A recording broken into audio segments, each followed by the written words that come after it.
So Iron Man 2, one of the best Marvel Cinematic movies ever.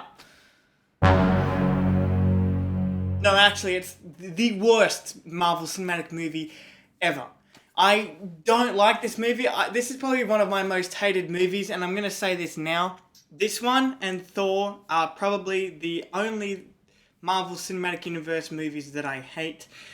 All of them, like the rest of them, I either love, like, or am just fine with. Like, love would be like Winter Soldier. Like would be Guardians of the Galaxy. Am fine with, like I'm okay with, would be Thor Ragnarok. So that's like that's what I'm getting at. Like they're the types of movies that that are good. But these next two, I honestly kind of hate them. I hate them. Anyway, I just want to get this review out of the way because yeah, I'm just gonna speed through this thing. Firstly, I want to touch on the recasting of Colonel James Rhodes. This recasting was fine. Okay, so it wasn't anything different from the performance given by Terrence Howard. I believe that's what his name is. He's a great actor. He was fantastic in Prisoners, and he was great in Iron Man 1. Don Cheadle as Colonel James Rhodes, pretty much the same stuff that you were getting from Terrence Howard from the first Iron Man movie. When I was first watching it, I was kind of like, well, shouldn't he be bulkier? Seeing as he eventually will become War Machine, but he's fine. He's actually kind of great. I don't, honestly, okay, for example, I know why Edward Norton was recast, but I don't know why Terrence Howard was recast. I haven't heard anything, I haven't read anything, I just don't know why it happened. Maybe Terrence Howard didn't want to invest himself into, I assume, because because I haven't heard anything, I'm assuming that he left because maybe he didn't want to be involved in a investment this big. So thankfully Don Cheadle was like, yep, I'm up for it. He's great. I like him as Colonel James Rhodes. He's got great chemistry with Tony. It was fine in the first one. It's fine in this one. I just like seeing more of their friendship, and I just like it. They're great. They're good friends. It's like Steve and Bucky. Absolutely. It can be. Great. Make it us. Okay. Mr. Musk, how are you? Congratulations on the promotion. Thank you very much. Hey.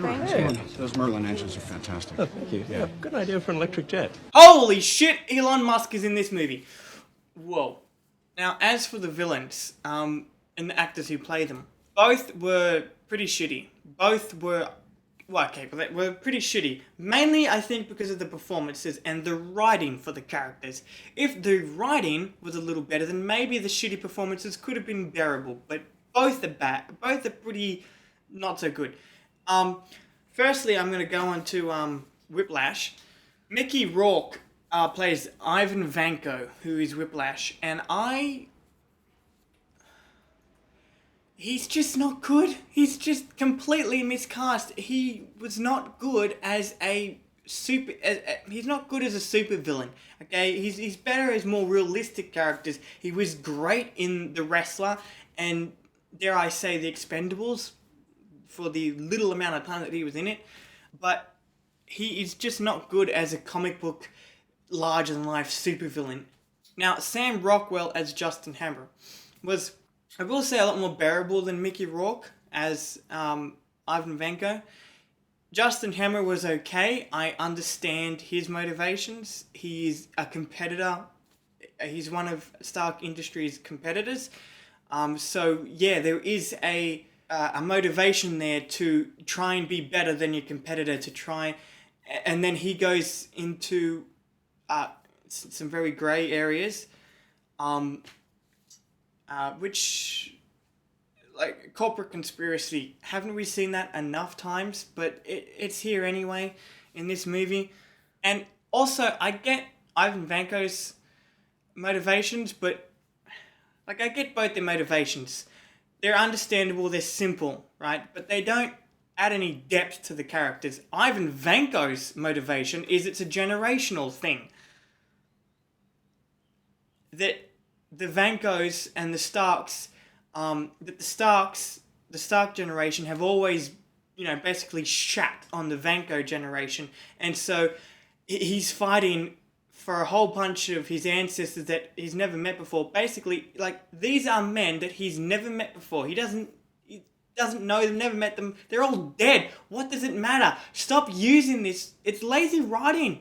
Honestly, like, how often do you see character motivations like this anymore? Like a generational thing. You don't see that often because it's lazy. It doesn't add any depth to the character. It's just like, oh, well, we didn't really know why he was doing this shit, so we just put that in there. It's easy. But again, I would have wanted something different. And if not different, then write the story better. Get different actors to play these characters, or get different characters entirely. Make it just a better movie. I don't like this movie. I don't like this movie. Alright, so I'm going to quickly go into my favourite moments. Probably my only favourite moment is this scene. And that's really the only part of the movie that I like. Even though, like, the villain that he's going up against is very bland, motivations are cliche, and even unexplored. So, this movie is just a drag. I don't like it. It's boring as shit. It's not good. And I will say this. You don't need to watch it. I fucking realize this. You don't need to watch this movie. Most of this movie, okay? The only thing that you need to watch this for is like the teaser for Thor in the post-credit scene, but everything else is pretty much irrelevant and never mentioned before in the entire Marvel Cinematic Universe.